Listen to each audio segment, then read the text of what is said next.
Hi friend, good morning. देखो আমি দেখাচ্ছি অনেক কষ্ট করে ভিডিওটা বানাচ্ছি।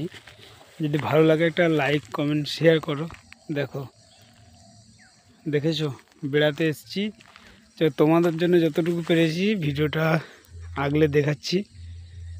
দেখো দেখেছো খালি এ পাশে জঙ্গল আর জঙ্গল,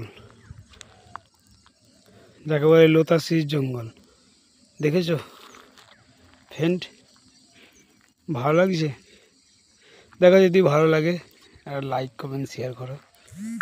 অনেক কষ্ট করে ভিডিওটা বানালাম তোমাদের জন্য। দেখো ওই দূরে দেখা যাচ্ছে পাহাড়, দেখেছো বন্ধু? আমি আর পারছি না, এই মুহূর্তে আমি উঠছি একটু ছোট্ট একটা পাহাড়ে।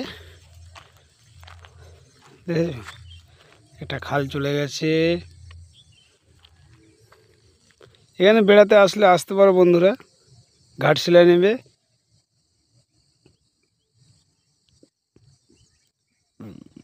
অটোতে বাস বা অটো যে কোনো এতে আধা ঘন্টা লাগবে। ওকে, বাই।